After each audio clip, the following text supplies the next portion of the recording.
Bu andan itibaren sen benim resmi eşimsin. Bu andan itibaren sen benim resmi kocamsın. Artık bizi hiç kimse ayıramaz. Bir daha asla ayrılmayacağız. Seni çok seviyorum. Ben de seni çok seviyorum.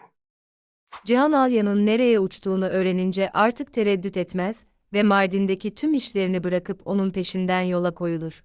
Yolda Meryem'den Alya'nın kaçışının gerçek nedeni hakkında önemli bilgiler alır. Alya'nın neler yaşadığını ve neden ortadan kaybolmaya karar verdiğini öğrendikten sonra, Cihan artık ona kızgın kalamaz. Aksine korkularını zamanında anlayamadığı ve en çok ihtiyaç duyduğu anda yanında olamadığı için kendini suçlamaya başlar. Bu arada Alya kendini Budapeşte'de bulur ve kararının doğru olduğuna kendini ikna etmeye çalışır. Cihan'ın onu bir daha asla görmek istemeyeceğine inanarak, yolculuğuna devam etmeye ve Mardin'den uzakta bir hayata başlamaya hazırlanır. Transferi beklerken, Alya aniden Cihan'ı fark eder. Onu gören Cihan, heyecanını gizlemeden hemen ona doğru gelir. Alya için bu karşılaşma o kadar beklenmedik olur ki, ilk başta Cihan'ın onu gerçekten bulduğuna bile inanamaz. Deniz babasını görünce, onu çok özlediği için önce ona doğru koşmak ister. Ancak, Cihan'ın annesine yanlış bir şey yaptığına ve bu yüzden ayrılmak zorunda kaldıklarına ikna olduğu için aniden durur. Alya Deniz'in durumu yanlış anladığını hemen anlar ve Cihan'ın hiçbir yanlış yapmadığını açıklar. Oğlunun babasını suçlu duruma düşürmesini ve yetişkin sorunlarının yükünü taşımasını istemez. Bundan sonra Cihan ve Alya nihayet açıkça konuşmak için yalnız kalırlar. Cihan korkularından bahseder ve Alya neden kaçmaya karar verdiğini ve bunun onu ve Deniz'i koruyabileceği tek yol olduğuna neden ikna olduğunu açıklar, yavaş yavaş ikisinin de birbirlerini kurtarmaya çalıştıklarını, ancak bu fedakarlığın neredeyse ailelerini yok ettiğini fark ederler. Sonuç olarak gerçekte ikisi de tek bir şey isteseler de diğerinin hayatta kalmasını, farklı taraflarda yer alırlar. Cihan Alya'yı Mardin'e dönmeye zorlamadı. Yaşadığı her şeyden sonra, onun adına karar verme hakkına sahip olmadığını anladı. Sadece bu sefer ne seçerse seçsin yanında olacağını bildirdi.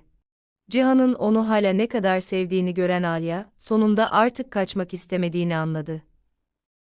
Mardin'e dönmeye karar verdi, ancak bundan önce başladıkları şeyi bitirmek istedi. Düğünleri şartlar yüzünden mahvolmuştu, bu yüzden Alya bu sefer aralarında hiçbir şeyin kalmasını istemiyordu. Cihan memnuniyetle kabul etti. Budapeşte'de küçük bir tören düzenlediler ve ardından resmen karı koca oldular. Cihan, Alya ve Deniz'in Mardin'e dönüşü, hayatlarında yeni bir dönemin başlangıcını işaret etti. Ancak, yoklukları sırasında ortadan kaybolmayan sorunlar da onlarla birlikte geldi. Her şeyden önce, Alya Nare'ye yakın olmaya çalıştı. Şahin'in ölümünden sonra kadın yıkılmış haldeydi ve yaşamaya devam etmek için zar zor güç buluyordu. Alya onun acısını anlıyor ve arkadaşını yalnız bırakmıyordu. Nare'yi destekliyor, yavaş yavaş günlük hayata dönmesine yardımcı oluyor ve böyle bir kayıptan sonra bile hayatın devam edebileceğine onu ikna ediyor. Paralel olarak, Cihan kendini tekrar aile işlerine kaptırıyor. Tüm olaylardan sonra daha da temkinli hale geliyor ve olası her tehdidi önceden tahmin etmeye çalışıyor. Ana hedefi artık Alya ve Deniz'in güvenliği. Ailesinin başkalarının planlarının esiri olmasını istemiyor. Bu yüzden malikanenin güvenliğini yavaş yavaş güçlendirmeye ve Bora'nın ölümünden sonra kalan tehlikelerle başa çıkmaya başlıyor. Sadakat da zor bir dönemden geçiyor. Bora'nı tek kurşunla durduran kişi olması ruhunda ağır bir iz bırakıyor. O anda onu durdurmanın başka bir yolu olmadığını anlasa da, suçluluk duygusu onu terk etmiyor. Yavaş yavaş olanları kabullenmeye ve kendi kararlarının sonuçlarını kabullenmeye çalışıyor. Alya'ya karşı tutumu da tamamen değişir. Sadakat artık onu oğlunu elinden alan kadın olarak görmez. Aksine Alya'nın Cihan'ın gerçekten sevdiği biri olduğunu ve boşanmalarının ona sadece acı getirdiğini anlamaya başlar. Bu nedenle Sadakat ilişkilerine müdahale etmeyi bırakır ve yavaş yavaş onların tarafını tutar. Alya ve Sadakat arasında yeni bir bağ oluşmaya başlar. Başlangıçta Alya geçmişte aralarında yaşanan her şeyi hatırladığı için temkinli davranır. Ancak sadakat, davranışlarıyla gerçekten değiştiğini yavaş yavaş kanıtlar. Alya'yı destekler, dönüşünden sonra uyum sağlamasına yardımcı olur ve hatta diğer aile üyelerinin önünde onu korur. Bu arada Cihan ve Aliya yeni karı koca statülerine alışmaya çalışırlar. Sonunda birlikte olsalar da, yaşadıkları olaylar bir gecede ortadan kaybolmaz.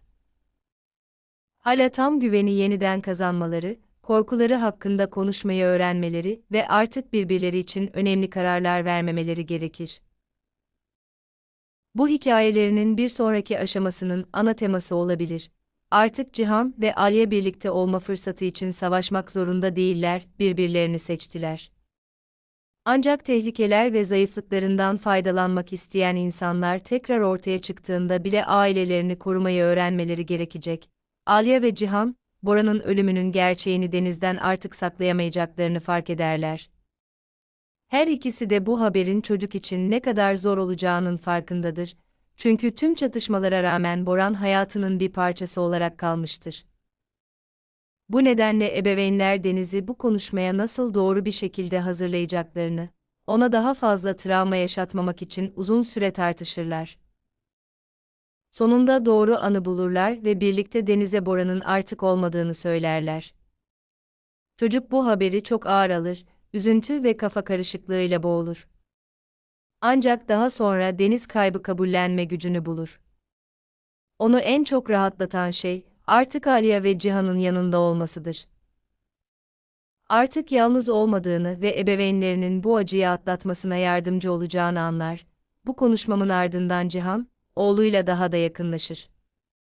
Oğlunun kendini güvende hissetmesi için Deniz'le mümkün olduğunca çok zaman geçirmeye çalışır. Alya bu anın ikisi için de ne kadar önemli olduğunu görür ve Mardin'e dönme kararının doğru bir karar olduğuna yavaş yavaş ikna olur.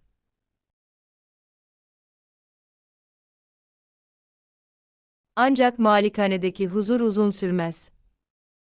Bir süre sonra Mardin'e gizemli yaşlı bir kadın gelir. Kimse onun kim olduğunu ve şehre neden geldiğini bilmez. Çok kendinden emin davranır, nüfuzlu insanlardan korkmaz ve Alya'ya açıkça ilgi duyar. Görünüşü, ailesine başka bir yabancının yaklaşmasını istemeyen Cihan'da hemen şüphe uyandırır. Daha sonra, gizemli kadının Alya'nın büyükannesi olduğu ortaya çıkar.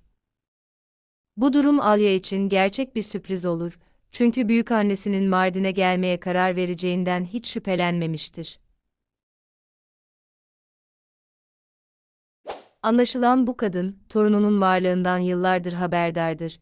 Ancak bir nedenden dolayı hayatının dışında kalmıştır.